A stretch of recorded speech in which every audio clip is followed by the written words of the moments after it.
Good evening, gentlemen. Good evening, 4D. Good evening, Bronze. Hey, I beg your pardon. It's Thursday, May the 15th, 2025. Storm in the Teacup, episode 14. What was it you were just about to say, Viv? I was going to just make the usual English comment about the weather. How it's turned shit again. yeah, that's right, exactly. Yeah.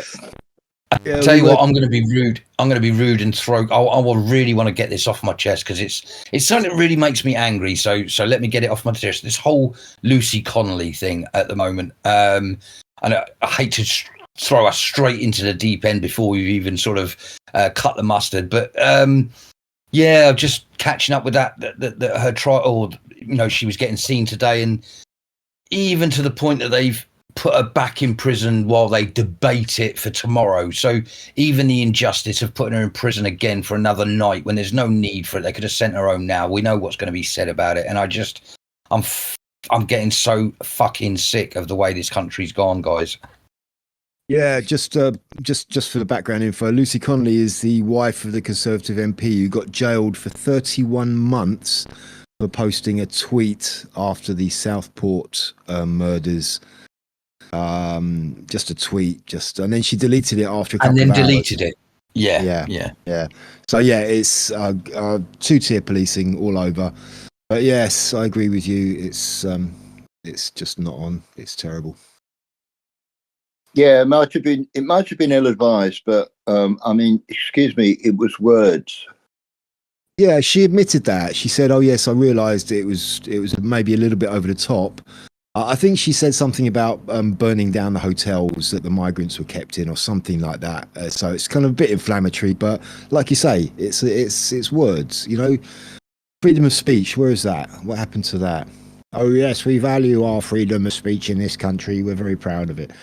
So yeah. I thought I'd heard.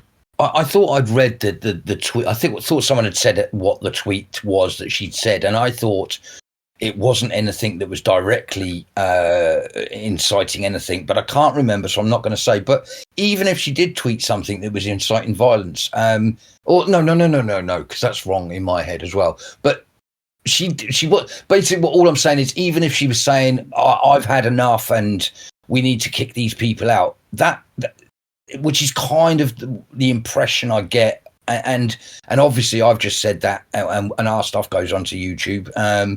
But here's the thing. The other thing that annoys me is I don't care if they arrest me. I don't care what they do to me, and that's why they won't do it to people like me. And it's only people like her that they do this to frighten people. And I'm not important enough. It's irrelevant as well. But she's a lovely woman. Her husband looks like a lovely man, and from what I've heard, her daughter's taken this really badly, and it's really upset the whole family dynamic. And I just find it disgusting if all the woman did was get angry. And she's got PTSD because she lost a child that's been proven to have been down to an NHS neglect case or something. Yeah, the whole thing stinks to high heaven. Doesn't it just? Yeah. Yeah, it does actually. And I don't care about her which political party she belongs to either. No, that's irrelevant. It's the injustices. We've got a guy that beats the crap out of someone on the streets in his own constituency, and nothing's done to him. Nothing's done to him for months. Go home, mate. Yeah, we'll work things out. But for this lovely mother who's looking after her husband, am I right in saying her husband's got something medically wrong with him? Yeah, he's a member of the Tory party.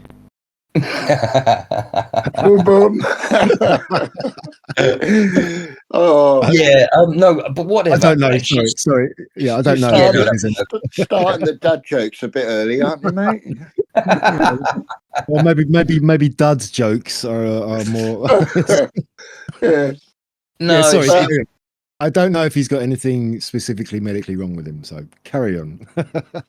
If it's not him, it's the daughter. I know she cares, or she's there's something more with their family dynamic. But either way, she was a carer, so she's clearly a lovely person. I just And what danger is this middle-aged woman? What danger does she possess to the public that needs her to be put behind bars? Let's not forget that the reason to go to prison is because you're a threat to the public. You're a danger. You need to be taken away because you've done bad things. It just makes me sick. Yeah, well, she's not a threat to the public, and that's not what it's about, is it? She's a threat to the establishment narrative. That's Yeah. it, you know. And that's what all of these miscarriages of justice. That's what they're all about, you know. I mean, when all that was going on, and we had Starmer coming out and saying far right this, it's organised far right groups.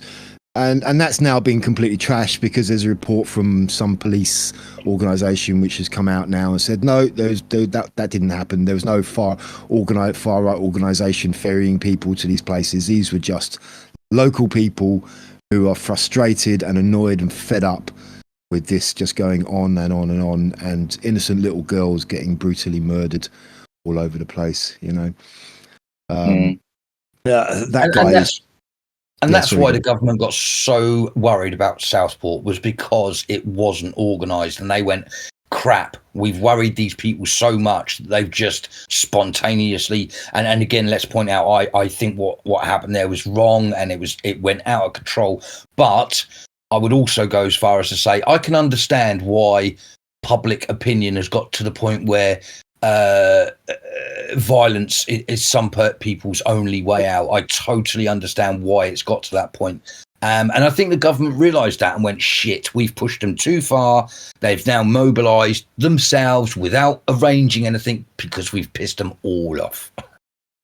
Yeah, and they've done nothing, absolutely nothing to try and fix that. Nothing of any consequence to fix that. I mean, this is another thing I did want to touch on tonight about this recent announcement by Starmer coming out, and it's quite funny in one sense because he's coming out with this anti-immigration rhetoric now, talking about the UK. Is turning into an island of strangers, and it's like, you are just lying through your teeth. This means nothing. You're going to do absolutely nothing, right? And what's comical about it is now he's getting compared by people on the left to Enoch Powell and the Rivers of Blood speech, and they're just throwing their toys out of the pram now, going, oh, what's going, you know, It's. I mean, if the guy wasn't such a danger to this country and in such a position of power, I would be splitting my sides laughing about it.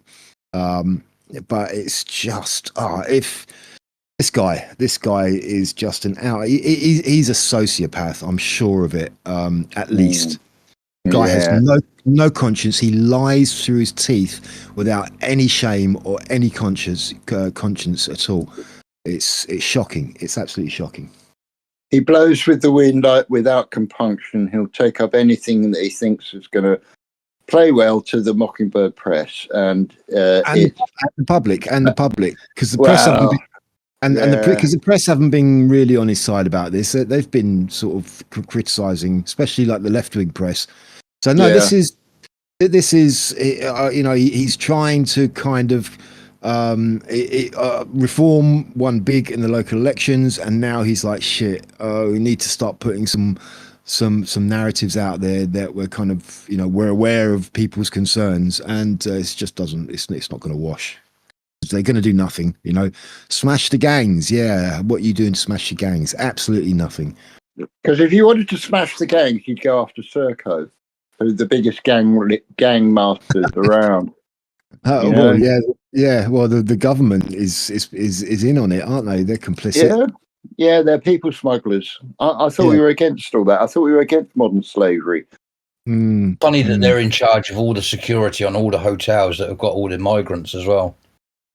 Well, that's it. Yes. Serco have got their finger in so many pies. I mean, you imagine someone washes up. Yeah, indeed. Someone washes up on the beach. They're met by Serco. Serco take them to a hotel, accommodation. This is all funded by the public purse, of course, because they're outsourced. And then they've got accommodation. And okay, you know, I get that if you've got genuine refugees. such as, say, the Jewish kinder transport in the Second World War. They all came over. People knew who they are. We don't even know who the people are. And even if they end up in prison, and remember, there are there's a surprising, or perhaps not so, surprising number of foreign-born criminals in prison. Albanians top the list for some reason. I suppose there are gangs involved. I don't know exactly. Not yet. I'll find out. So if they go to prison, Serco run the prison, or a number of them. So win-win-win, whatever happens. Yeah, money. Everyone involved is making money out of it, and I think that's what it comes down to. And also, I think the government are really really reluctant to do anything about it because they are so deeply involved in it, and it'll implicate them at the end of the day if all the truth comes out about what's going on. Yep. So exactly. They're all tied with the ECHR. They show and the UN conventions. They say, oh, they can't get out of it. But of course, you can get out of it. You're the government. Are you saying you're powerless? Yeah. Are you saying you've given us over to globalist forces?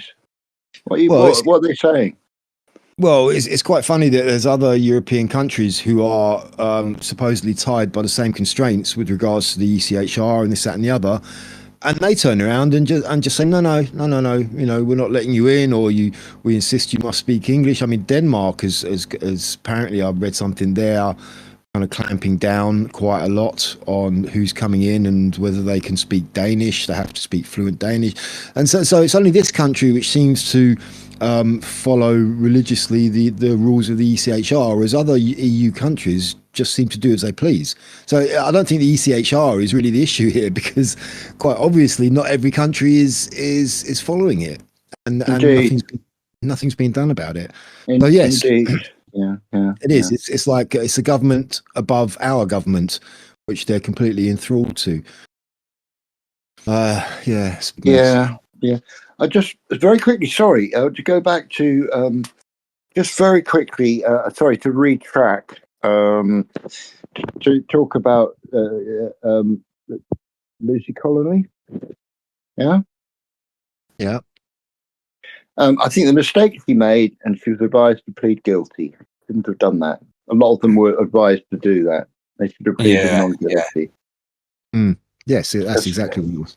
Yeah, but she would have been advised to that for that. So you got to question who was paid to tell her that. Exactly. Yeah.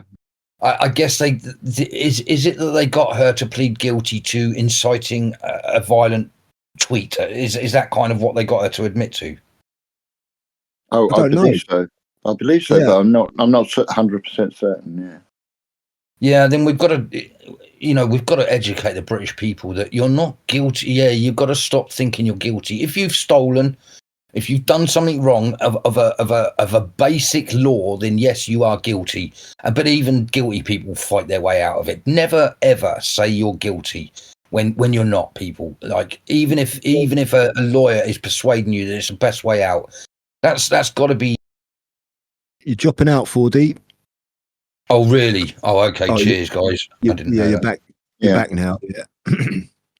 I take your point. Do not plead guilty. Do everything you can to get a jury of your peers. It doesn't always work, but at least you stand a better chance than some bent, corrupt judge. Yeah, well, I think everyone was conned. Everyone who was told to plead guilty trusted that advice. And they trusted that their trust was misplaced, because I thought, oh, this is the this is the legal people. These people are all right. They're going to do their best for me, and it's like, no, they're not. And I think that's what it boiled down to. They were kind of scared. They were obviously had the fear of God put into them, and said, look, this will be a lot easier on you if you just plead guilty. And I think that was a wrong advice. Yeah, I went back on that just to make that the point that we've all made, actually, about being careful, be very careful about pleading guilty when,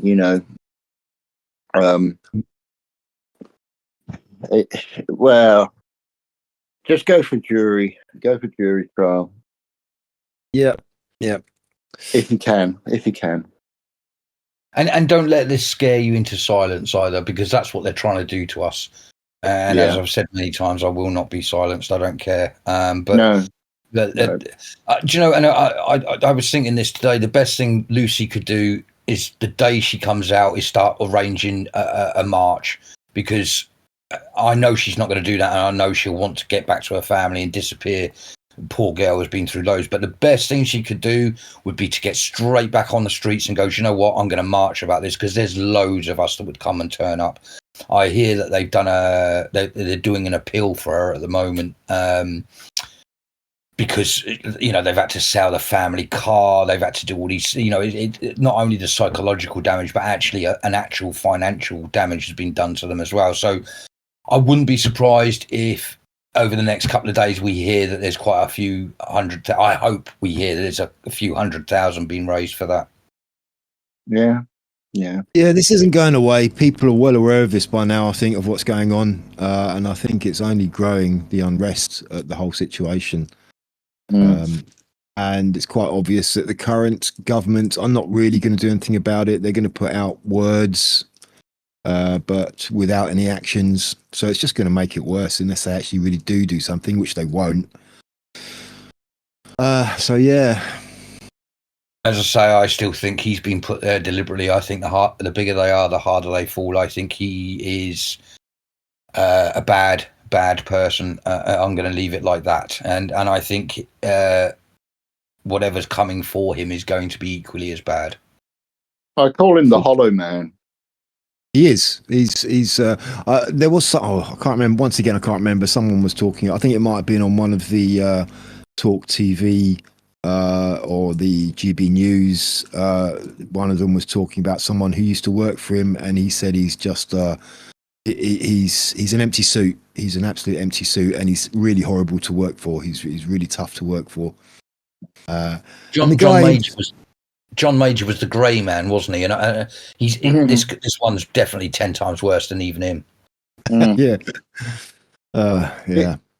Major didn't manage to inflict too much damage to the country. He did certain bad things, but no, he was just a wet blanket. He was just a grey. Yeah.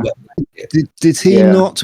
Was he not Prime Minister when we signed the Maastricht Treaty? Yeah, he was. I think so. Yeah. But yeah, I think he was just a placeholder. I mean, he was after Maggie, so which was kind of, it was always going to be just someone to put in there. There's never going to be a serious candidate after Thatcher. But the Tory party at that time was so up to their necks in sleaze as well. It's inevitable that they were going to get voted out. Yeah.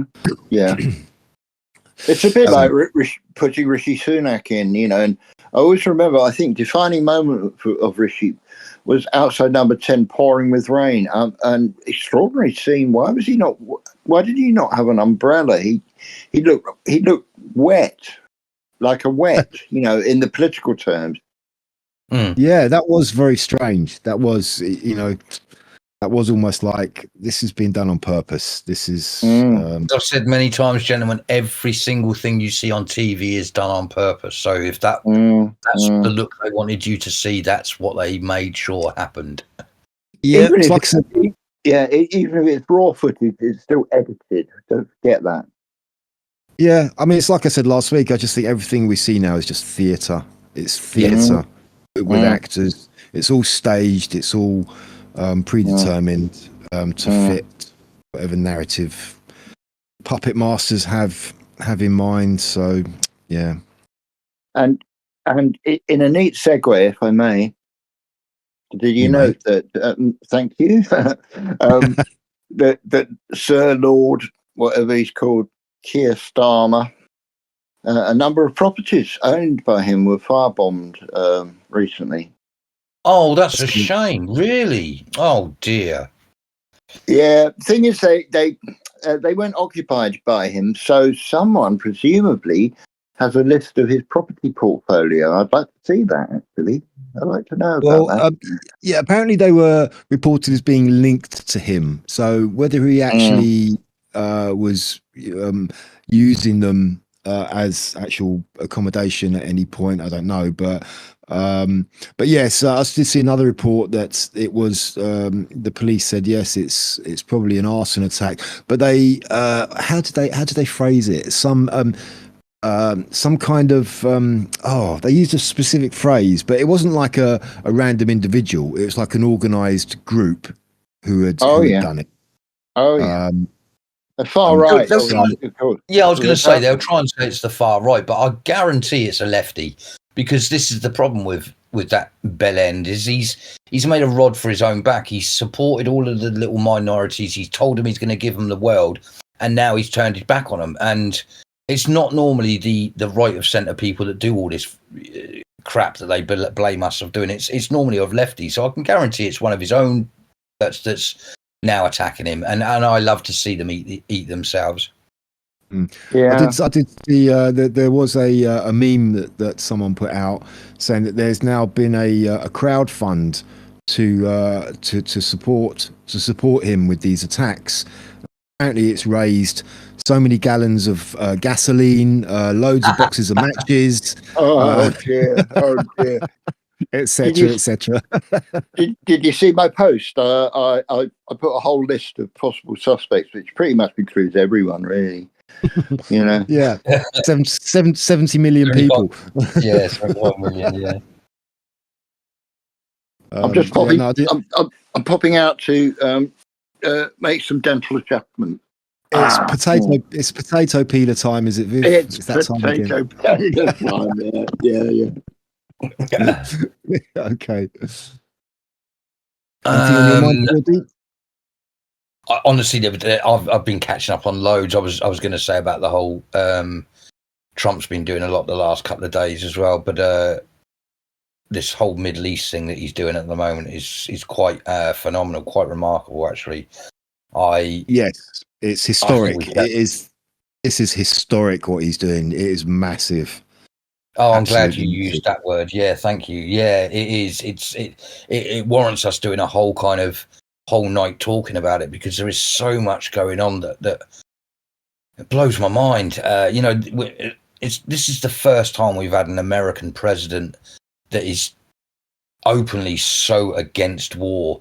And I also wanted to say, sitting back and watching. What I like to do is I like to watch other people watching his speeches, talking about his speeches, so I get to see what people are talking about. So there's a couple of lefties that I listen to, and there's a couple of righties that I listen to, so I can see what people think of what he says rather than me just listening to what he says. And I was listening to a couple of them, and what's quite apparent to me is that everyone is seeing how this is all about money, and then I'm thinking to myself, well, this is the art of the deal, man. Again, this is Mr. Dealmaker. He's gone out to these warring countries and sort of said, look, I know you're making loads of money out of human trafficking. I know you're making loads of money out of war. I've got a different idea. And I don't know how he's sold this capitalistic idea, because I think that's what's happening. Like in this, a large part of this tour around the Middle East is selling billions and 10 billion, or was it 20 billion, trillion, whatever, I forget the numbers and the T's and the B's that go with it, but deals for business. This is a massive capitalistic let's stop war, and I don't think we've ever seen that kind of idea where it's like, right, instead of blowing each other up, let's just make money out of each other, and I like this new approach. Yeah, I think on one level, on the financial level, he's secured investment from Saudi Arabia, which is in the trillions. I can't remember the exact number, 2-3 trillion investment deal with Saudi Arabia. He's done something similar with Qatar. Okay, Qatar is a very strange country, in my opinion. It's quite hard to make head or tail of where they really stand. But also on another level, which is very interesting as well, he seems to have completely sidelined Israel on this. He is going around all of these Middle Eastern countries. Iran is now apparently, he's talking with Iran, and it looks like they're getting some deal done there. There's this apparently this meeting in Turkey with Zelensky, who Putin and Trump have not confirmed they're going to be there. They've sent their envoys maybe suss it out. But if it seems like Zelensky is willing to go ahead and do the right thing, then they may well go there and sort that out. And it's just like a lot of people have, and myself to a certain extent included, have always kind of had concerns about how much Israel, how much Trump is kind of controlled, or how much he's invested in Israel. But it seems like he's putting all that to bed now, because he's just completely sidelined them. And they've got nothing to do with what's going on with him and all these meetings in the Middle East. Who was it that Q said was saving for last? Yeah. I mean, Israel does seem to have quite enough arms and ammo and munitions, and they've got nukes as well. Apparently, not really declared, but so I don't know. Yeah, but there must be a reason. There must be a reason why that place, why Israel is the last on the list of, again, in the whole plan of to save the world. If that's the last one, that means that there's something extra special dodgy or extra special big that's going to happen with this one. Yeah, because I think maybe that they have massive involvement in a lot of stuff, a lot of shady stuff that goes on. And once again, to clarify, when we talk about Israel, it's not just Israel as one single entity. I think Israel has the deep state. It's like we have the deep state, just like the US has a deep state. So it's a bit more nuanced than just talking about one single entity as being bad. Yeah, that's screaming about Zionism. Yeah, the Jews. It's much more nuanced than that. Much more nuanced. Yeah. That's the barriers they use to break us down, so that we don't join forces against the bad people, because all we're talking about is bad people. And they use all these blacks, whites, young, old, man, woman, Israel, Christian, Muslim. They use that to destroy us. The truth is, none of that is who we're fighting. We're fighting the deep state. We're fighting this is goodies versus baddies in the simplest of forms. Yeah, and it transcends national borders. You can't talk about a nation as being the enemy, because it's a different concept altogether. It's not a national issue. This is something which is beyond that, and it depends where you are in the world, as well. How you see, because all of our countries are, as we've said, involved in the deep state, are all taken over in some way and form. Personally, I blame my own country. I know that's a terrible thing to say, but I love my country, and I will always be English as well. But I blame my own country for the deep state. I'm sure if you're an American, you blame America for the deep state. I'm sure if you're Russian, you blame but anyway, yeah, it depends where you are looking at the problem. Basically, it's just, as we say, it's bad. It's the deep state. It's whatever you want to call it. It's bad people that get to the top of life with a lot of money and decide to bring their shit to the rest of us. Yeah.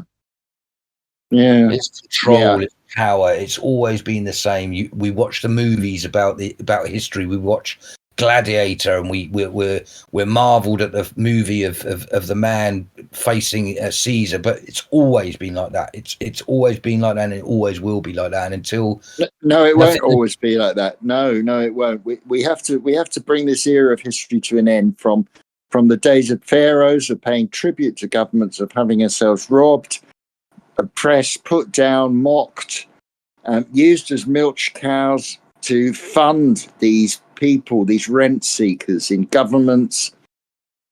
Cheers. You're right. Yeah. We have to be optimistic. Right. I don't know why I said that.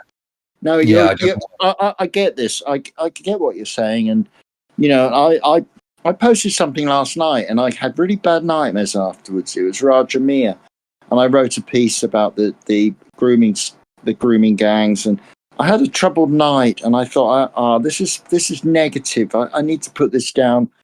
I need to just be optimistic and keep the vibe high.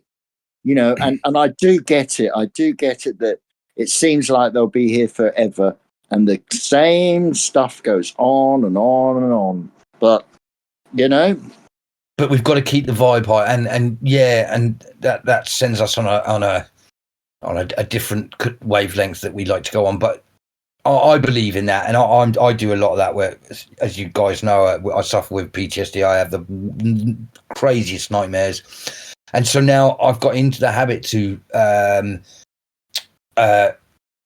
saying out loud in my head, if you will, happy things, and most of mine are because I'm so frustrated with the whole grooming gangs, bringing it back to my country and what's gone wrong with my country. I got into the whole Q thing because of the children. I think what's being done to our young is the absolute worst. So I often put out into the ether things like, we are going to stop this. I don't know how hippified that sounds, but I'd like to say to everyone, before you go to bed, the Christians say about saying a prayer, and all the different religions have their different prayers, and I guess in a way I'm doing exactly the same, but I just sort of put out to the universe that we're going to stop this happening to the children, and whatever your thing is, put out happy thoughts that we're going to stop it, not it's terrible, this is happening, we've got to beat them up, not things like that. You just say, we're going to stop this, and if enough of us put that out into the ether, we will stop this. Yeah, because if you believe in Carl Jung's idea of collective consciousness, we're all interlinked. So, yes, So it makes perfect sense to me. It's that vibration, isn't it? It's a vibration. It sounds It sounds very metaphysical, very woo woo, almost new age. But hang on, wait a minute. This does kind of make sense in terms of what we call the Great Awakening, because it's the majority of the people who are thinking or have awareness in certain areas, which is going to have a more of an effect on the whole thing. And the more people who are thinking negatively and destructively is going to create that kind of outlook amongst in general.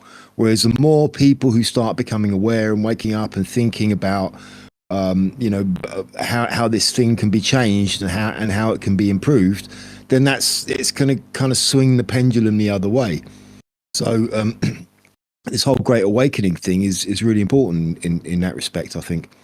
And Lady F on our lovely weekend in Norfolk, she was telling me she's been on this manifestation course when you manifest things, and it sounds fascinating. I do really weirdly believe in this manifestation, that if you need something and you think about it, and it's happened to me on so many levels and so many occasions, these things happen. So you're in a sense, you're controlling your own destiny, but you're also asking for something from the cosmos. Is that again? We're going into hippie territory, No, but, yeah. I'm on board with that. Yeah, I'm aware of that whole manifestation thing, and yeah, I think there's something to it. Absolutely. Because if nothing else, it just raises your own level. Yeah. So, yeah, I don't know. I think negative thoughts can spiral into a feedback loop, and it becomes uncontrollable, and that's all you can think of, and it just brings you down. You're going into a spiral down, and that's really, really easy to get into. Well, yeah. I mean, if you have a problem which is kind of if you have a problem which is a big concern to you, if you have a negative thought about it, if you're thinking negatively about it, you will never find a solution. Whereas if you're thinking positively about it, you give yourself a chance of finding a solution. Yeah. And that's the difference. It's just if you're thinking, that I'm screwed, I'm never going to get out of this, then you never will get out of it, because you're not thinking in the right way about it, and you won't even maybe recognize solutions or even think of them if you're thinking negatively about it. Yeah.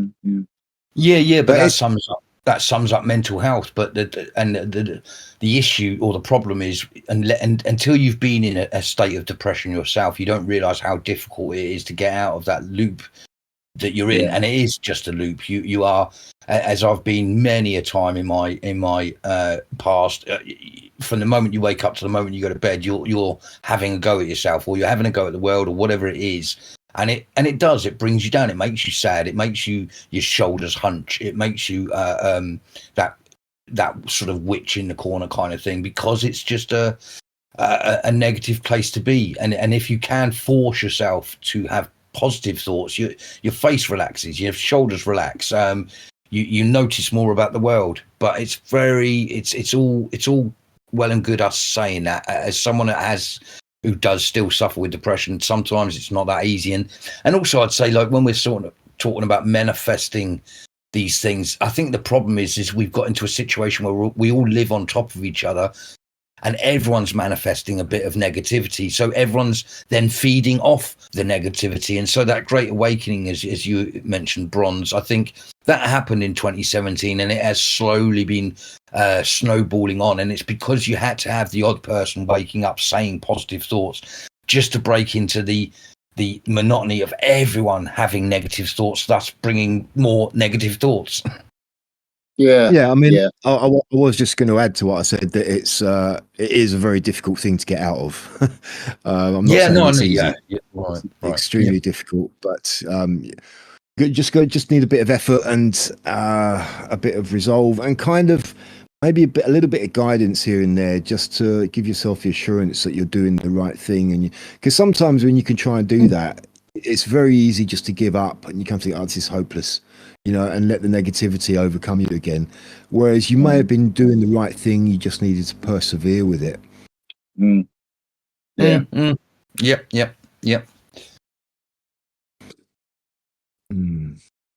I was sorry, just to change tack. I was actually thinking about, because we were talking about all of this stuff with in this country about how bad it's getting and this, that, and the other.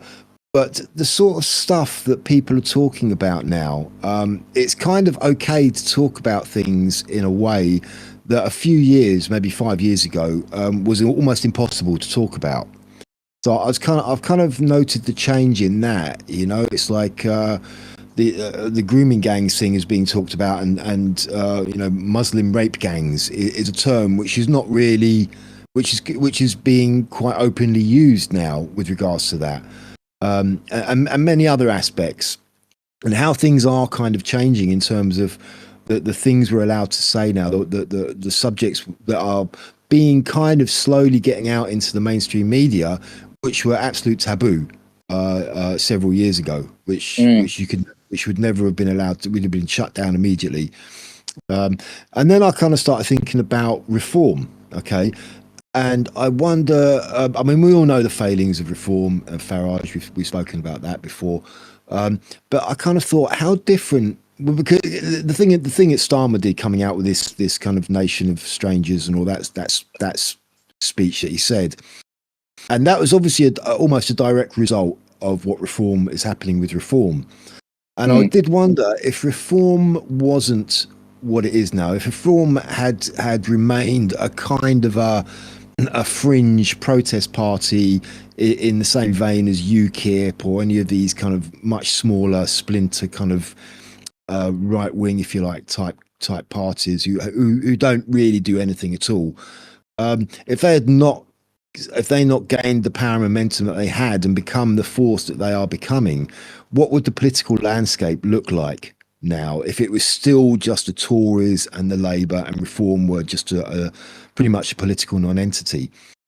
They are making a big difference. I think, because I think a lot of this is coming from their the surging in their popularity. Well, in a sense, I mean, very quickly, just to answer your question, where would we be? We'd be in a very dark place, because that's the problem. We were in a mono government situation, but luckily, yes, what reform have done is massive, absolutely massive, because it's completely changed the political landscape. Sorry, go on, Viv. Yeah, I was thinking to have a bit of a plurality of political opinion. We need a libertarian left as well. Not the authoritarian left that are in government. They don't even seem to be left. They seem to be echoing like a weird mixture of the NSDAP, the beginnings of the Nazi Party in 30s Germany, and Mao's China. With its the Labour Party. The Labour Party. Labour, yeah. Okay. Yeah. But if there was a libertarian left, the people like Paul Embry, I don't know if I'm sure you know about Paul Embry, the Firefighters Union. Yeah, I know Paul Embry. Yeah. Common sense left winger. Yeah. You had more of those people.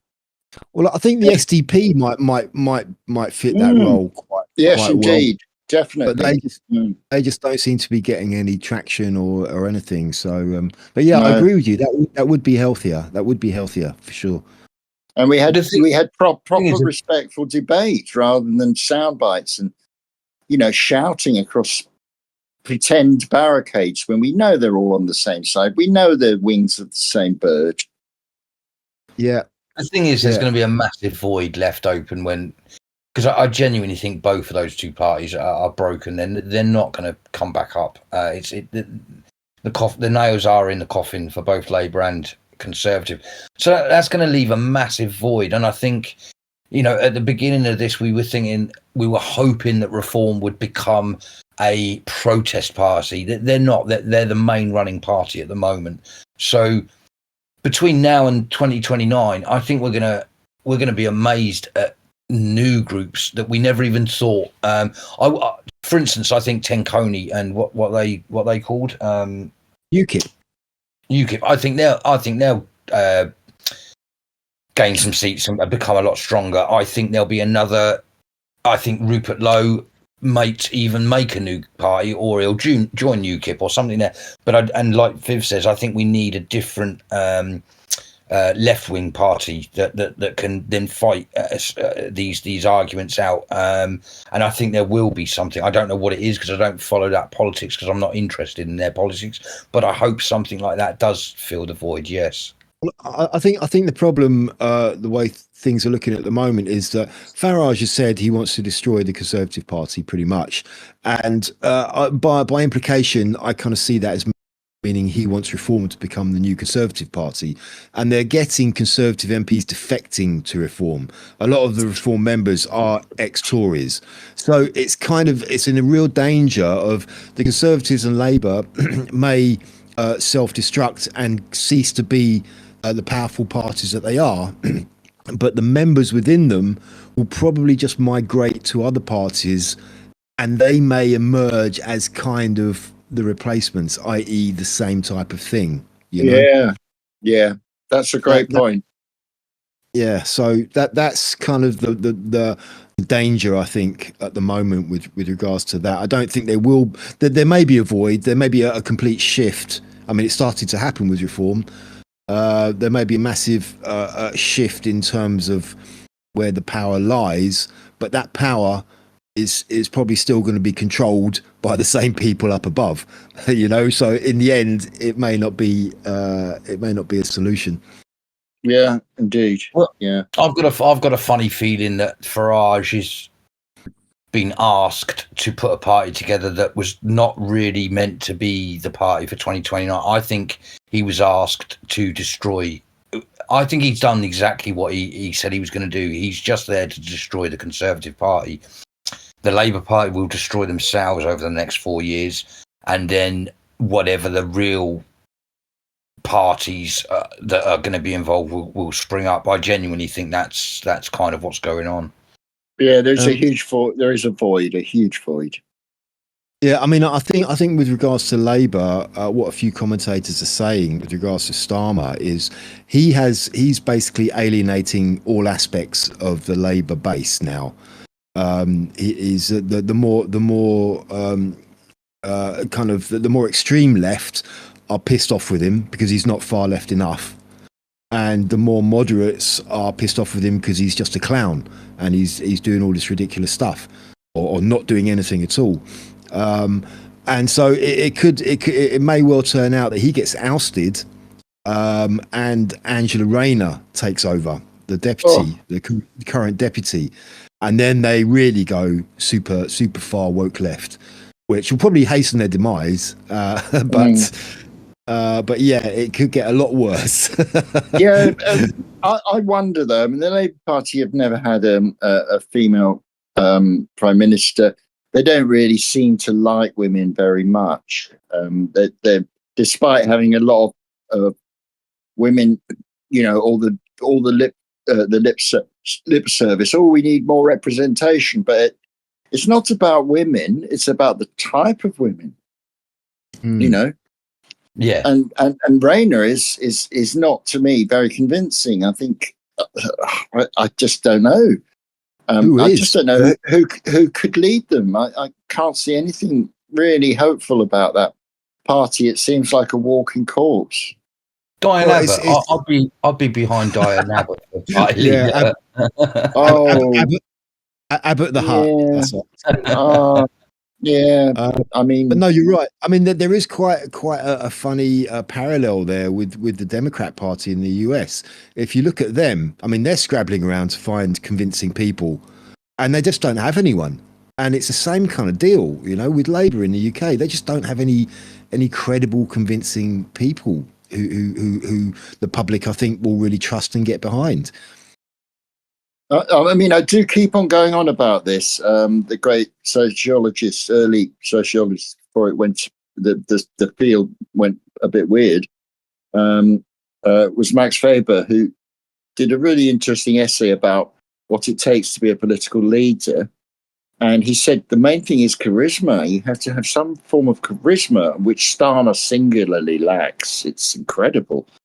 There's nothing inspiring. I did post a Winston Churchill speech, and okay, Churchill had his faults, but he was charismatic. It was the time. Okay, the right man for the right time. But even the Labour leader afterwards, in this post-war settlement, Clement Attlee had a degree of charisma. People like going right through the Labour Party. You had people, charismatic people. You might not have liked them. You might have not liked their politics, but they had a certain gift. Churchill was an amazing orator. So they don't have anyone now. Everyone interesting has left. I mean, you say about reform. A lot of the so-called Red Heartland, the Labour supporters in the north, went to UKIP, and now they've gone to Reform. So Reform is not necessarily a haven for ex-Tories. It's a haven for kind of perhaps old school, supporters of the former parties, which have now become the Uniparty. It is all very interesting. It's all very interesting. But I think we are kind of entering into uncharted territory here, especially in our lifetimes, in the political landscape. So yeah.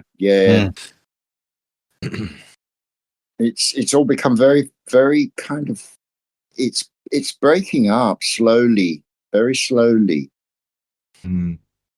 I did see what you're saying about leaders having charisma, Viv. It did make me think of when that I'm sure we've all seen that video of the Macron and Merz and Starmer on the train with the supposed tissue, the tissue on the table and the little Coke spoon, and that kind of did its rounds on media and everyone was talking about it. And Alex Phillips, who's kind of generally okay, I quite like her. She's a talk TV presenter. She's a close friend to Farage. She's an ex-member of the European Parliament, etc., etc. And she was kind of saying, I don't really care if they do drugs. I just want them to do the right thing by the country. And I'm kind of thinking, to a point. It's like, well, if they're doing cocaine's illegal, so they're breaking the law, so they shouldn't be doing that for a start. Yeah, But I was going to say, I've started to go off Alex Phillips. I really like her. If truth be known, I think she's absolutely drop dead gorgeous. That's probably why I like her a lot. But I've started to go off her. I think she's too much into Farage, and she does, like you just said there, she makes excuses that I don't think should be made. I have absolutely everything wrong with them doing cocaine if they're running my life and my country. I don't want them out of their freaking nut. Thank you very much. Yeah, or doing involving themselves in illegal activity. It's like illegal. Yeah. There's no if, buts, or maybes. It's illegal, and that. So no, I don't. Yeah. She shouldn't be. Oh, yeah. That's why I went off her. She started to make excuses for Farage, and she started to also sort of do this whole backstabbing against Lowe, and I like her. She's always been a very opinionated, but looks at both sides type person. And I didn't know why she suddenly was do or die for Farage. I appreciate that they must have got very friendly when they were in the European Parliament, and she probably does see him as a friend, and so she's just doing the friend thing. But as a journalist, you've got to be able to not to do that. Yeah, I mean, it did make me think also of another story. I can't remember. It was years ago I heard it. So I can't remember who was talking about it, but they went to this African country, and the leader of this African country, he was a known womanizer. All right, it was common knowledge that he'd be bedding, this woman and that woman, etc., etc. But he was hugely popular. And this guy asked one of the locals, he said, why do you is this guy so popular if he's obviously just, such a womanizer? And the answer was because he's a good president. He's doing right for the country, Right, yeah. And that was more important. It's like, okay, so you're cheating on your wife, you have these mistresses, but you're doing the job properly for the country. And it was quite an interesting take, Yeah, but I think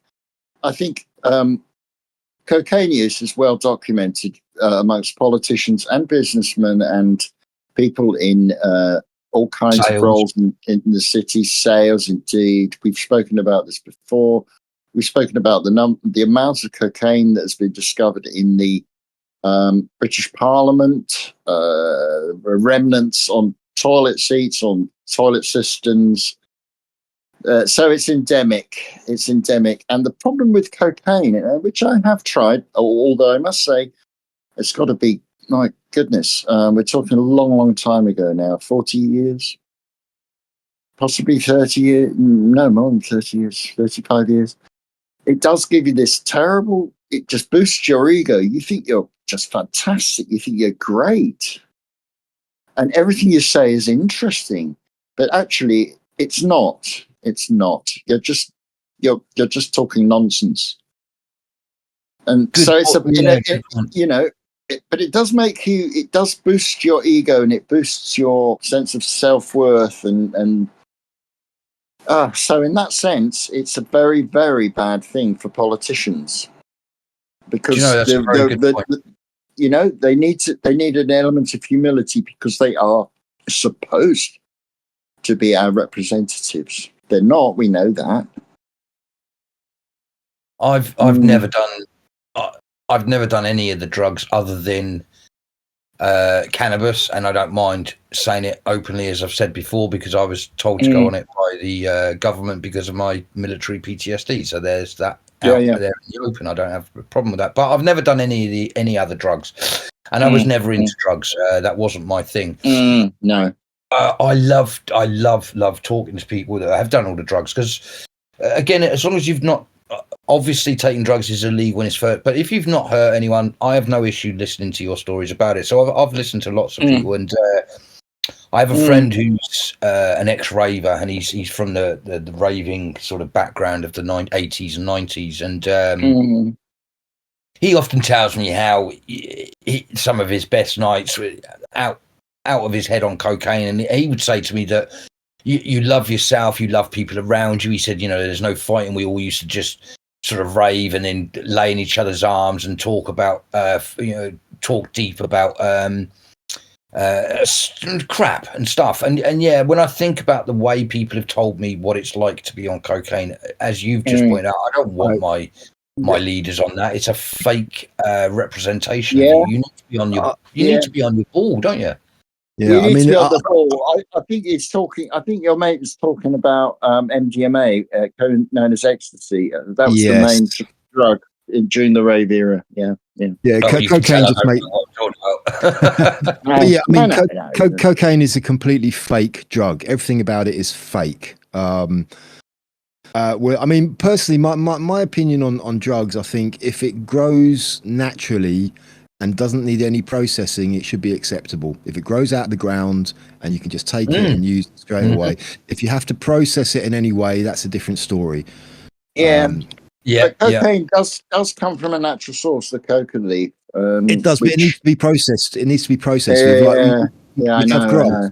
Marijuana, you can just take the plant and you can smoke it. Magic mushrooms, you can just pick them from the ground. And I wonder how many people know the kinds of processing that cocaine and heroin goes through, or street cocaine anyway.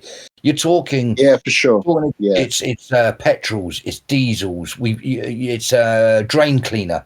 So I think we should point out that we're talking quite openly about drugs, but it's a very bad place to go when they're refining it with stuff like that. And as Bron says, I think if it's a naturally grown thing, then the earth has put it there for magic mushrooms, for instance. But also cocaine. We use cocaine in medicine. Novocaine. Yeah. So when it's right in the right forms, if it grows, you shouldn't be stopped from doing something. But also, you should know that it's pretty bad. You can have a bad. It can be not right for you. Just like chocolate could not be right for you because you could eat too much of it. There's lots of reasons why you shouldn't do drugs. And let's not now that we're sort of saying to people it's a good idea to do drugs. We're not. No, we're not. We're not saying that at all. No. The interesting thing about drugs which affect us, which have a narcotic effect on us, is the reason why they have an effect on us is because effectively our brain is a huge chemistry lab. It all works on chemical reactions. Our feelings are results of chemical reactions, and the way it works is that there are receptors for certain types of molecules, and when these molecules fill these receptors, then that creates the effect. And all of the drugs that affect us mimic these naturally occurring molecules that our brain produces naturally, and they mimic that, and then they go into the receptors, and that's what gives us the feeling. That's what affects us. That's the part of the drug that affects us. So the point is that any drug that can affect your consciousness is something that our brain can produce naturally.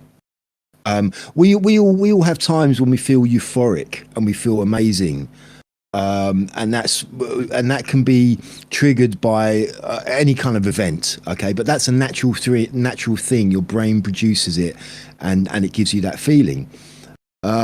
So it's all of the drugs which give us those feelings are just mimicking naturally occurring chemicals in our brain, which I think is very interesting. It's extremely interesting, such as serotonin. Exactly. Which is dopamine, oxytocin. An area in the center of the brainstem which produces serotonin, which acts in different parts of the brain to affect a variety of functions and behaviors. Memory, fear, stress response, digestion, addiction, sexuality, sleep, breathing, body temperature. When you're praised, you're given the body produces serotonin. When you're on your phone and you get a hit on your tweet, you're getting serotonin. Low levels are linked to depression. And that's why that's why SSRIs are called serotonin reuptake inhibitors. So which increase serotonin levels in the brain. Yeah, I mean, it does also lead me a bit further into the kind of I don't know what you call it, metaphysical realm, if you like, but going on from the fact that any drugs which can affect us, our state of mind, can be produced naturally. If you've ever taken hallucinogenics, it also then leads on that our body can produce a hallucinogenic state as well, which quite often is something which gets attributed to advanced levels of meditation and yoga, achieving like kind of a higher level of consciousness, which is kind of what hallucinogens do. They put you on a higher level of consciousness. Yeah, in that sense, yeah. In that sense, for sure. The more stressed you are, the more pain you feel. So, because again, when you're stressed, you don't realize how much you tense little muscles up. So you won't see. It's not like you're puffing your chest up or anything, but you're tensing muscles up. And when you tense your muscles, you create the serotonin. So there's, when you look at meditation and Buddhist monks and things like that, where they go to a low state of mind, they're very, very chilled. There's this idea, and you can watch sort of films or YouTubes about it, where they'll put sort of needles through their skin or knives through their tongue, and they don't feel any pain, and it looks very magical and marvelous, but it's absolutely true and absolutely believable, because you only have to look into the women, for instance, when they're pregnant, they inject themselves with loads and loads of painkillers naturally. You don't need to go on to Castaner. Yeah, and when they give birth, massive amounts of oxytocin are produced, which is called the love drug. Basically, it's a hormone provoking love, trust, feelings, warm, happy feelings. You can jumpstart it if you want by yourself. Yeah, so I think you're right. These psychotropic drugs do they do boost and mimic the natural hormones of our body. So for sure. I think we'd be wrong if we don't turn to comedy now and have a little chat about Sid James. And if we've come to the end of Sid James, then we need to think of someone else to talk about. But I was kind of thinking, maybe it's time to move on from Sid James, because all we're doing is talking about Carry On films endlessly. Yeah. Maybe if someone's got another suggestion for someone else, we can replace him with. I think you said all we do is talk about Carry On films, but then again, I suppose that is the point of Sid James, is that he was quite well known for the Carry On films, and if we've inspired anyone to go back and watch any of those old Carry On films, then that's cool as well anyway. But what was the biggest thing Sid James did outside of Carry On then? Probably he had a sitcom called Bless This House in the 70s. Right, and that was the big other thing that he did, was it? Right. I guess so, yeah. To my knowledge, that's what the thing that comes to mind as far as I'm concerned. That was the one series I don't think I've ever seen an episode of Bless This House. I knew of it, I've heard of it, but I've never I don't know what it was about or anything. Yeah, it was just a family. It's just he was a dad. Yeah. He had his dad, his wife, and a couple of kids, and sort of kind of teenage kids, and yeah, that was it. It was kind of quite formulaic for that sort of thing. I did used to watch it when I was a kid. I kind of thought it was okay. So, well, Sid James has got a huge filmography, and he didn't even do comedy. Only do comedy. He played, some tough characters. I'm pretty sure he was in Hell Drivers. I may be wrong, which is a great British film about yes, truckers. he was. He was in Hell Drivers. Yes, he started alongside. He appeared in films alongside some quite big stars at the time. He appeared in a film with Jane Mansfield. He appeared in several films with Diana Dawes. She seems to be a British star who's kind of a starlet who's been forgotten. I think he was in The Lady Killers with Sir Alec Guinness, I believe. Was he though? No, I don't know about that. Maybe. I'm not sure. I'm not sure about that one. Right. Yeah, I'm not sure either. I mean, I know he was in a long time ago now. I think back in the 50s, he was a bit part player. He played Tufts in classics like Kosh Boy, and you know, The Small Back Room. He was in that, which is a classic. He's been in so many. It's absolutely incredible. So he's versatile. He didn't only play the fool. You know, he plays some tough guys, all sorts of characters, really, to be honest. Yeah, that was earlier in his career, I think, where he kind of got stuck in a rut with the Carry On films, I think, and that kind of that solidified his where he was at and where he was always going to be after those. I think to be honest, I'm looking down at his filmography, and my God, it's amazing. He's in the 39 Steps. He was in the one with the later one with Kenneth Moore, which is not as well known. You know, not as well known as the I forget who directed it. Yeah, Robert Donat. It's Hitchcock, I think, isn't it? Yeah, I think it is. Yeah, I think so. So yeah, it was pretty amazing. He had a pretty amazing crew. Of course, then he gets into the Carry On films. All right, you know. In fact, the end of his filmography is almost all Carry On, almost all. But early on, no, wide variety. The Crowded Day, that's a good one.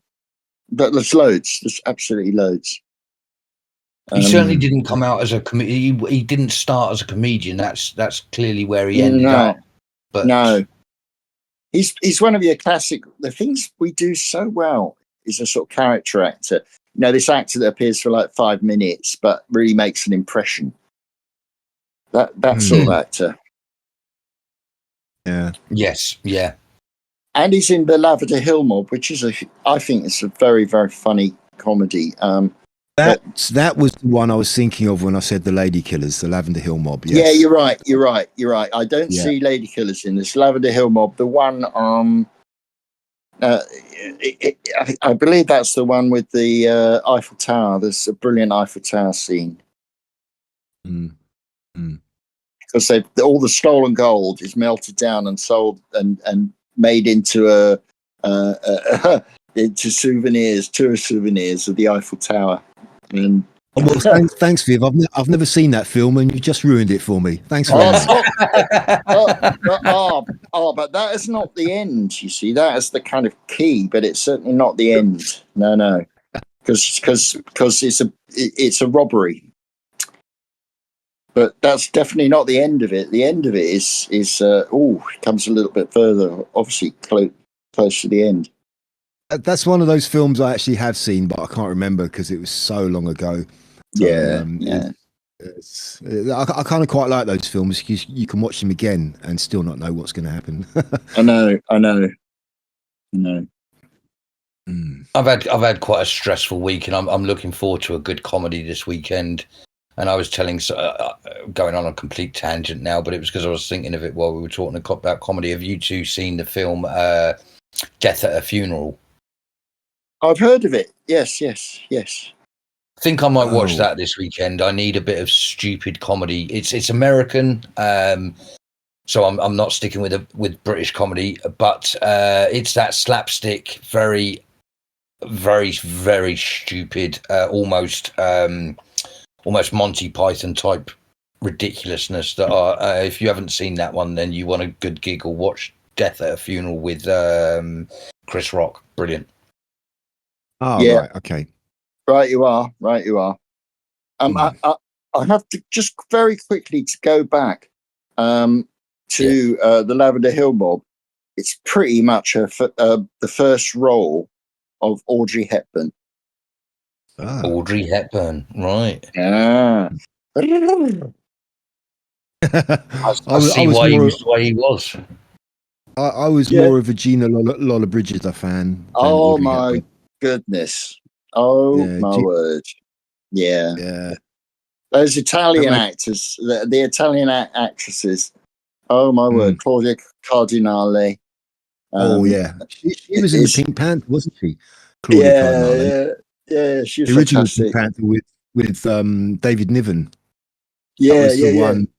Or actually, Peter Sellers played Inspector Clouseau, but he was just a bit part. And once that film came out, they kind of thought, "Oh, look, this guy Inspector Clouseau, we can make him. He's really popular." And then they started making films as Inspector Clouseau as being the main character. But yeah. Have you seen they're redoing The Naked Gun? No. No. They've got someone to be Leslie Nielsen, and I don't think anyone can no be. No one. No. It's the usual crap, isn't it? For that. I did hear they're remaking it. I didn't really look into the details, but it's the same old thing of like, why do they have to try and remake these films and obviously ruin them instead of just coming up with something new? They've got no new ideas. But one interesting fact about Naked Gun, Leslie Nielsen, that was the first ever comedic role that he did. He'd never done comedy before that, and he nailed it. he just got it, like he got it down first time. He was so funny in that. So deadpan, isn't it? It's just so deadpan. The jokes are brilliant. I mean, the one that always cracks me up is, nice beaver.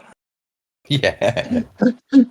Was it? Sorry, I could be mistaken there. Maybe was he in Airplane? I think Airplane was the first one he did. Airplane. Yeah, it's Airplane. And she's going into the loft. And he goes, nice beaver. And no, that is Naked Gun. No, that one is Naked Gun. Yeah, she breathes out. She's going up the ladder. She's going up the ladder. Yeah. Ridiculous. Yeah.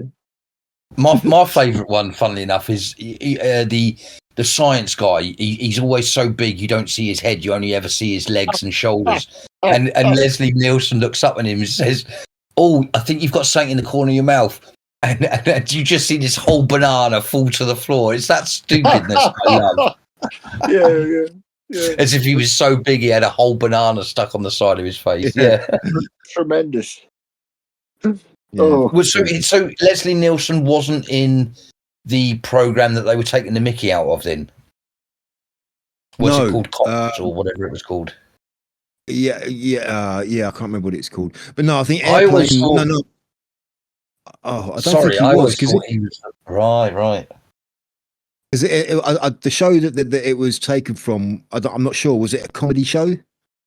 No, wasn't it? That's the. I think it's probably something I lost in translation for me. I always thought he was the serious guy from the show that then went on to do comedy to take the Mickey out of that show. Was it Police Squad? Was that the name of the? That's it. That's the one. Police Squad. Yeah, that's it. Yeah.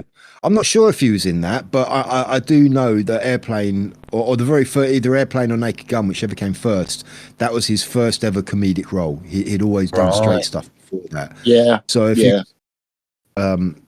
remember he used to be in Mission Impossible, didn't he? The original Mission Impossible.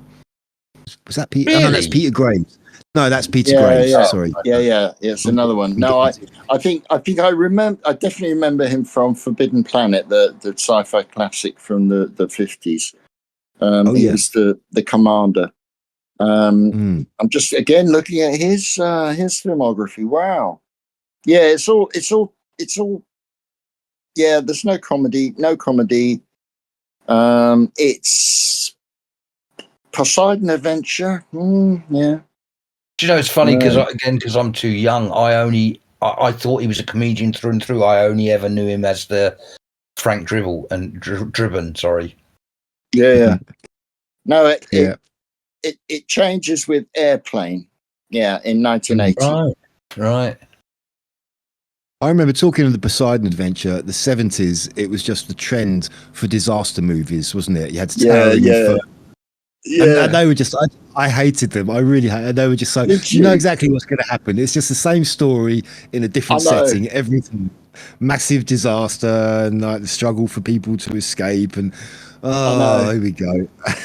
But it was, I suppose, a lot of it was the spectacle, because Poseidon Adventure did have a pretty damn good spectacle. That is that ship. It turns upside down, if I seem to remember. That's right. Yeah, yeah. So yeah, but I know what you mean. Yeah, Earthquake. Earthquake was released in certain theatres with seats which were tampered with and shook when the earthquake scenes came on. All right. Cool. Yeah.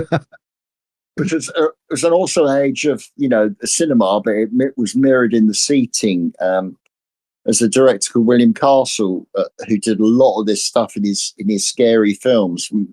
One of the films, I forget the name, they rigged up wires above the audience, and they'd send skeletons skittering down the wire to scare the audience. And but Earthquake had deep bass tones and again vibrating chairs that mimicked an earthquake effect. Yeah, that must have been quite an expensive outlay to do that. Yeah. Golden age of Hollywood, though. Golden age. Yeah. They had money to burn. Yeah, and when surround sound came in, that was a big thing as well. You get hear noises coming from behind you, and who remembers the 3D glasses? Oh, I remember them well. I loved them. I've seen loads of 3D films in the flicks. Loads. Have you seen a modern 3D film with modern 3D glasses? I've heard they're very good.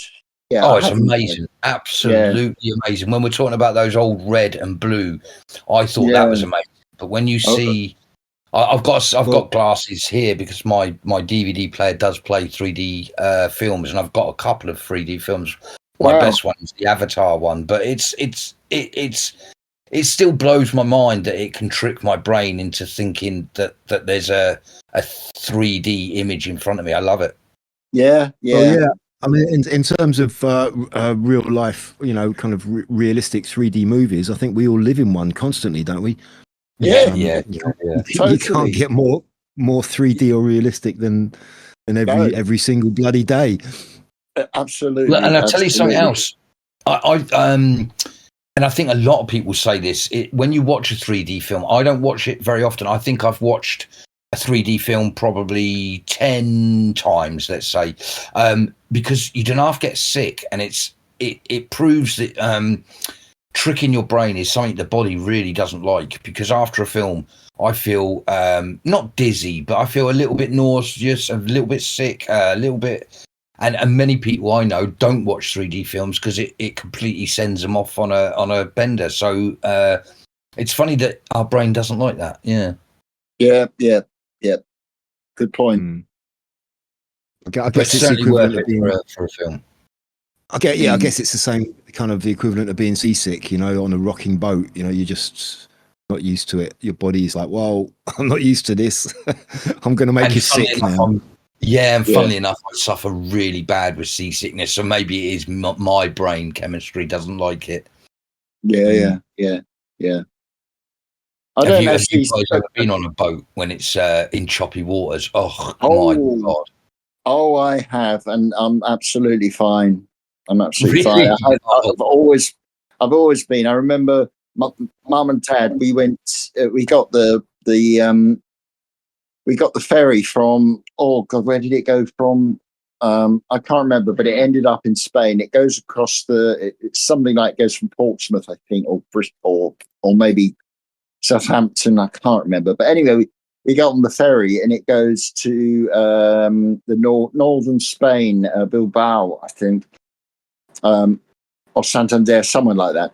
But you go across the Bay of Biscay, and boy, was it rough. I mean, everyone was throwing up. We were the only people, I suppose it's genetic, we were the only people in the canteen eating dinner. Everyone else there was vomit everywhere on the decks. It was horrible. But we were going, well, what's the problem? And I must have been about 8, 9 at the time. Yeah, fine, just wolfing down whatever we were eating. I remember we had chips as well, which may not be a good idea for most people. No one was in there, seriously. It was so rough. Amazing.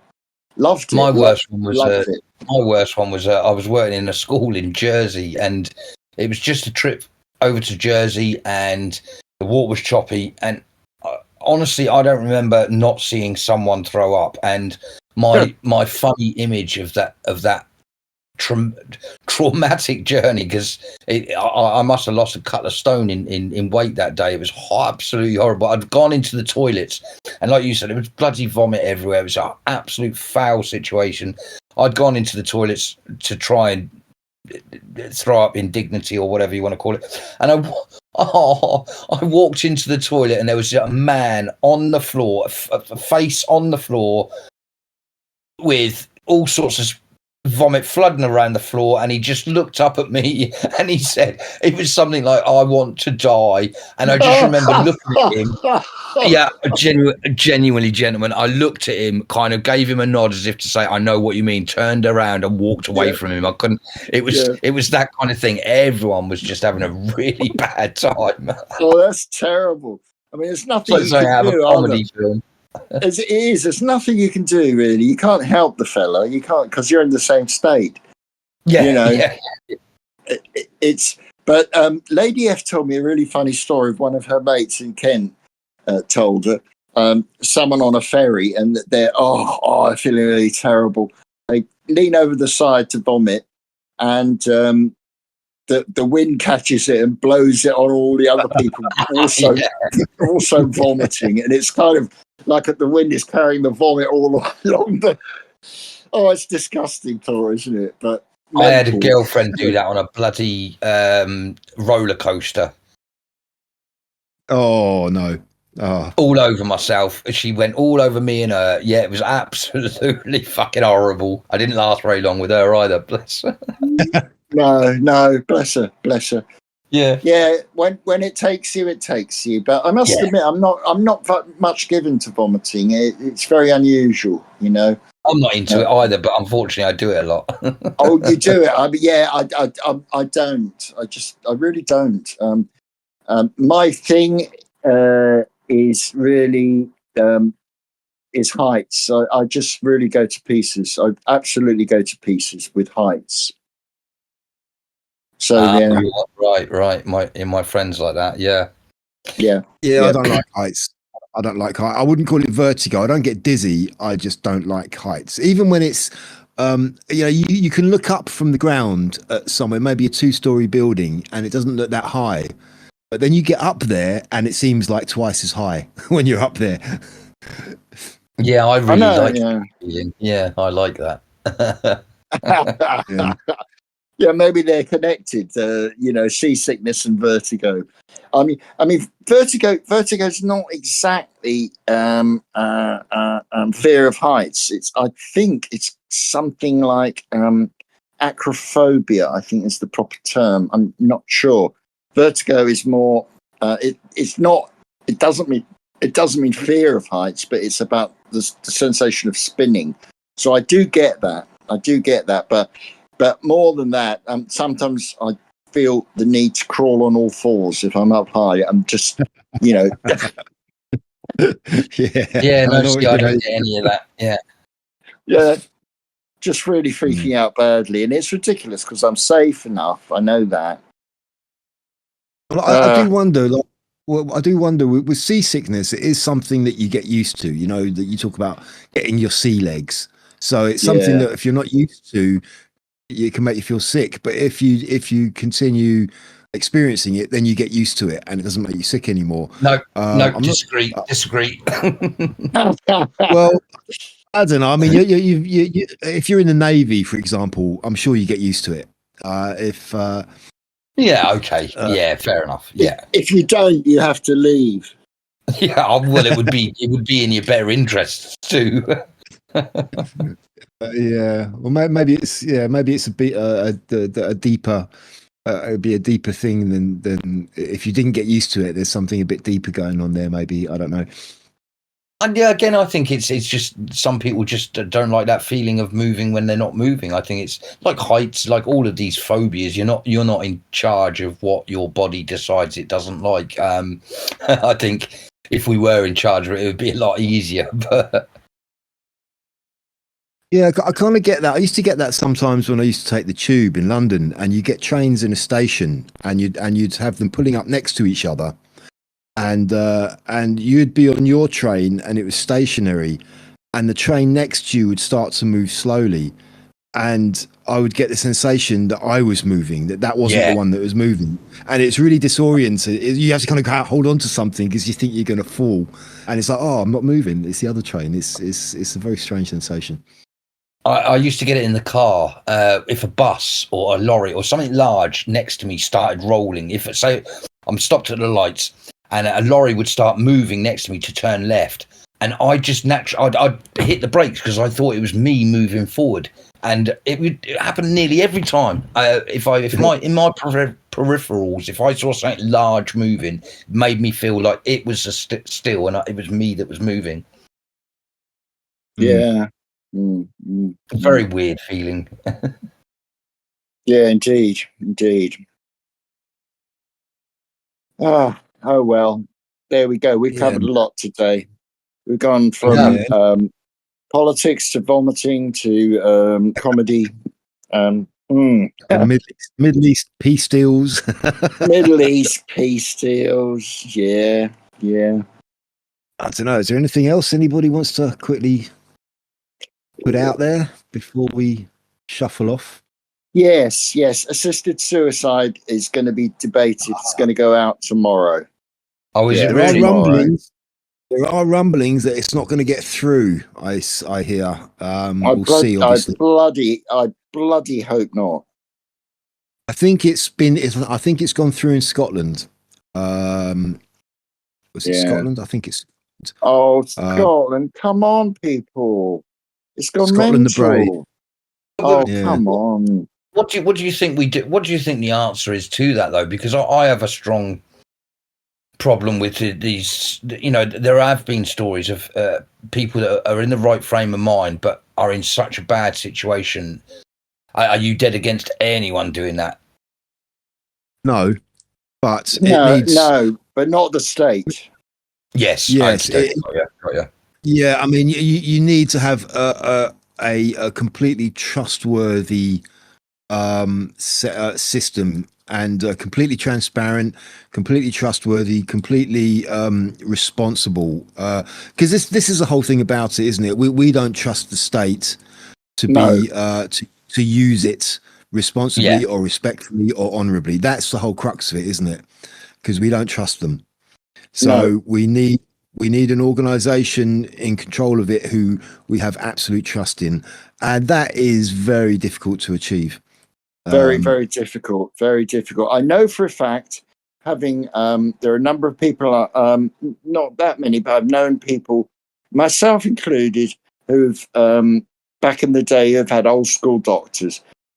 So the doctor knows you. The doctor has known you sometimes for so many years.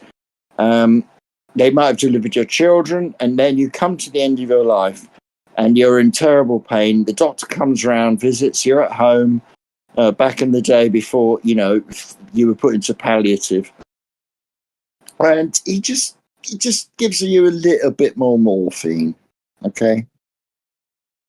Yeah. Just a little bit more. I'm not talking about Harold Shipman either. No, that's the problem. It's like the abortion conversation. It's a lot deeper than just a yes or a no answer. There's a lot more to it than that. Yeah. But on the whole, I don't think it should be a readily available, easily accessible thing. No, there should be some pathway to that, but it has to be really heavily regulated. It has to be really, have no doubts about it's not going to be misused in any way, shape, or form. Yeah, and because you imagine some neo shipman on the boat that 4D was just there, some psycho basically. He goes past the toilet and he hears this bloke on the floor vomiting. So I want to die, and he thinks, oh, I see another customer. Yeah, good point. Yeah.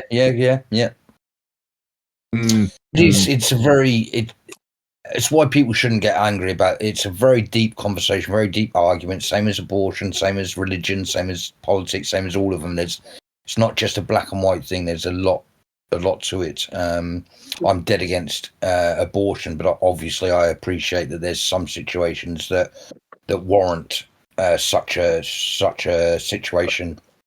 Yeah. Mm. But we're against all this shouting, aren't we? All this. Well, man, you Nazi, fascist, far right, call me, abortionist, denier, all these the oppositional stuff.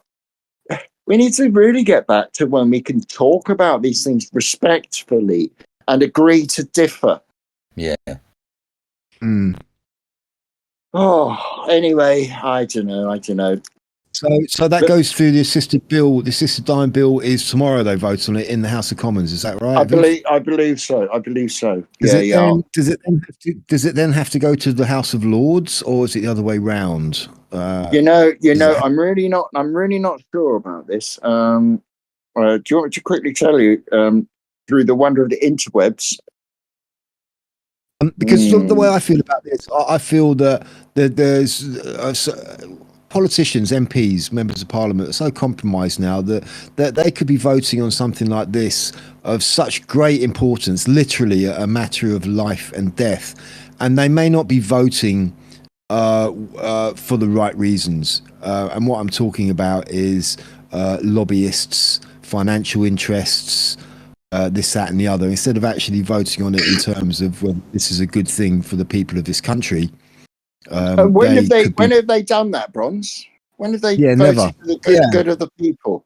I don't remember that.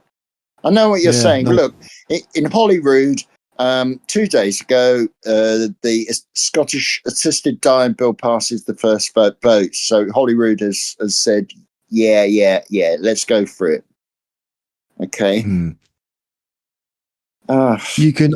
I bet there's a big farmer involvement in this. Dazalam, it would be widely used for that sort of thing, wouldn't it? That would be fentanyl, midazolam, all the other a touch of morphine, all that lovely stuff that costs a fortune, and is very profitable. Yeah, and all it takes is for some MPs to be gotten hold of and said, look, if you vote for this, we can make it worth your while. And so all of the moral aspect of it just goes out of the window. All of the real. I know. I mean, I know. And doctors are really divided on this as well, which is good to hear, because I don't want to. I know I come across really badly on GPs because I do think, I don't think actually a great deal of them. But there are some very, very good ones. And I'm talking about old school style ones as well, who are more into holistic. I mean, the number of people in my job who are slagging off doctors, this is terrible. They're losing such respect, Well, I don't think it's just doctors. I think it's establishment figures across the board. So obviously politicians, that goes without saying. And it's I am detecting just generally. I mean, sort of just jumping back to the president of the USA just quickly. I am hearing more and more people now when his name comes up in conversation, instead of just going, "Oh, I can't stand him. He's a this, he's a that, he's the other." Now it's changing. I'm hearing this quite a few times now. Oh, I don't like him. I think he's this, but he's right about such and such, or he's right about this, or I agree with, it's starting to kind of change around now. People are starting to kind of go, actually, he's doing something good. So, so people are kind of seeing when they are starting to see when these people do something good. And in this country, we still seem to be on the downward slope of that. People are, and we've got to wait for it to start to kind of upturn again, when they start to see the good people trying to do something good, rather than just all of this corruption. Yeah, that's right. Exactly. I mean, what cracks me up, and this is another point actually. Something else that really caught my interest is, and this is a bit of theatre, but Trump and Elon Musk, probably under the influence of Elon Musk, Trump has given asylum to white South Africans because he says there's a genocide. Well, this is debatable. No doubt that some of the white farmers have been murdered in the most brutal fashions. But at the same time, others are thriving. So we're not, it's not quite as let's say black and white as that. But the South Africans have taken up Trump's offer of asylum in the United States. Have the first tranche has arrived, but the pro-immigration people are really up in arms about this. Yeah, they hate it because they got the wrong. Yeah, they got the wrong people. Skin. The wrong colour skin. Mental. So it's not about refugees. It's not about refugees, is it? No, it's about. It really is. It's paternalism. It's paternalism about the pyramid of victimhood, and which has been placed as simply as a matter of melatonin. And it's it really is showing them up. It really is showing them up. They're supporting all they're kind of choosing all the wrong hills to die on, or the absolutely wrong hills to die on. Hey guys, what happened to no one is illegal? What happened to refugees are welcome? What happened to all that? What happened to no one is above the law? What happened to that? With regards to the South African farmers, I have seen a few clips because it has been being reported on, and I don't know who it is the kind of I don't know if they're a member of or they had these big rallies of sort of like I don't know if it's the ANC or it's this, and they are literally they're chanting over and over again, "Death to the Boers, death to the white farmers." Kill the Boers, kill the farmers. I know this. Kill them. And it's just like, wow, this is shocking. This is really shocking. They're openly, and then they've gone on and been questioned about it, and it's, I didn't actually say that, and it's like, yeah, right. It's so obvious. It is a genocide. It's a planned genocide, and the funny thing is like, if they do get their way, and all of these white farmers go, I think you can just watch that country just fall into a complete failed state, because all of a sudden they're gonna give all this land to their people, and they're not going to know what to do. They're not going to be able to, they don't have the experience that these white farmers have. I think some of them might, but the people who might are not the agitators. I'm absolutely sure that there are plenty of black African run farms and businesses that are thriving, but the people who want just to nick somebody's land, I'm not so sure about that, really. I'm not so sure about that. Yeah, it's not going to. Yeah, okay. I was speaking in general terms. Sure. Yeah, sure. They're just shooting themselves in the foot, because it's just going to cause them so many problems. 400 years. I don't think it's their feet they're shooting at. No.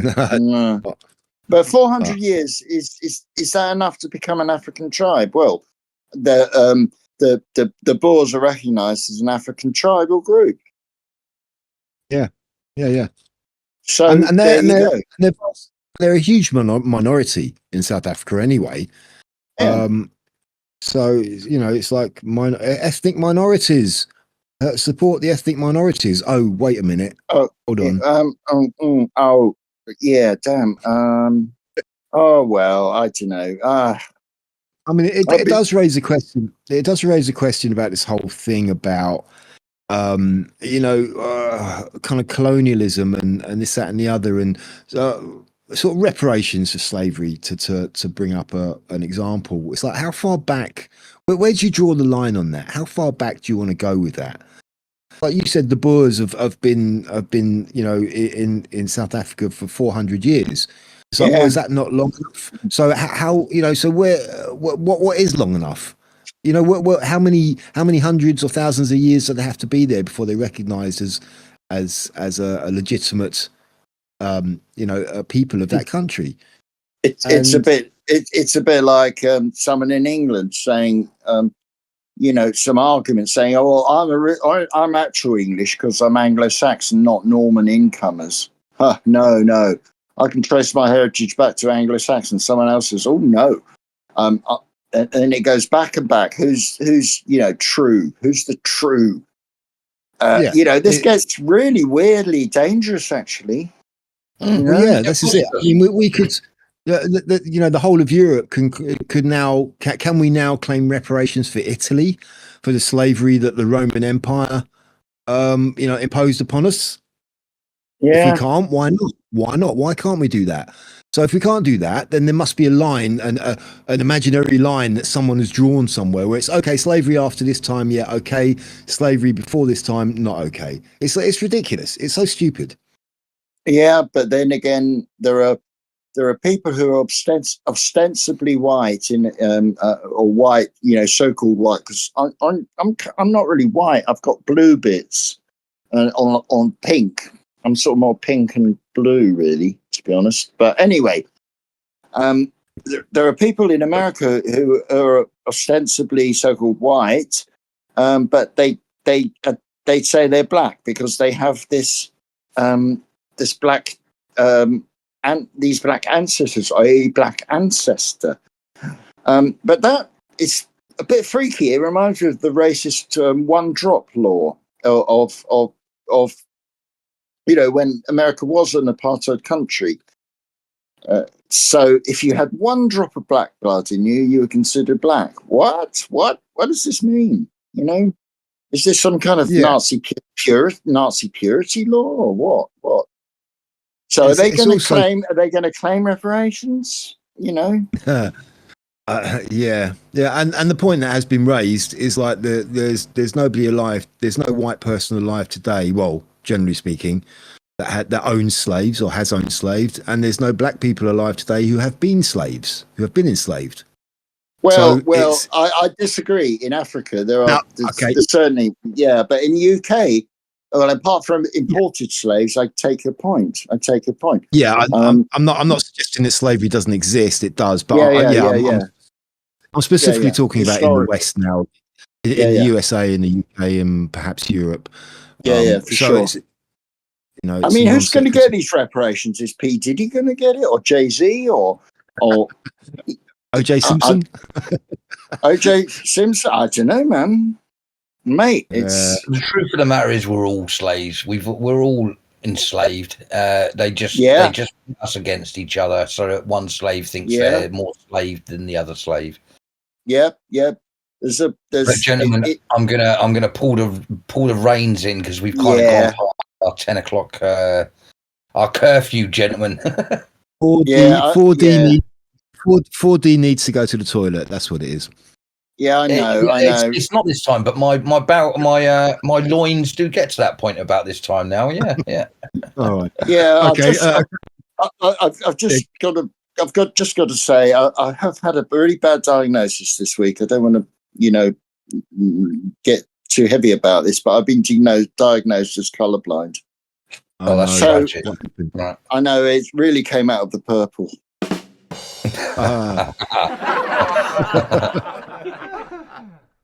Yeah, I'm a bit worried about telling dad jokes because I told a joke on one of our internet conversations and nobody laughed.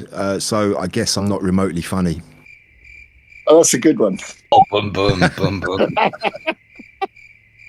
It's good. I do like jokes, and I think the man that invented the knock knock joke, he should win a Nobel Prize. That's good. Yeah, okay, I like that. Yeah. And always remember, as a good rebel should remember, Adam and Eve were the first ones to ignore the Apple terms and conditions. Oh, nice! You're on a roll, man. Got any more? I've been thinking about them all week to get ready for that. I'm afraid. Oh well, okay. I'm. The thing is, I was talking about height. All right. And I am actually terrified of lifts, so I'm going to start taking steps to avoid them. Oh, you're just coming up with them now. That's very good. You're coming up with them off the top of your head now. Oh God! Okay, it's been a lovely conversation and great jokes again. I look forward to speaking to you next week. Indeed. Yes. Have a great week, people. Bless, love, and blessings, and very good night. Yep. See you next week. Yep.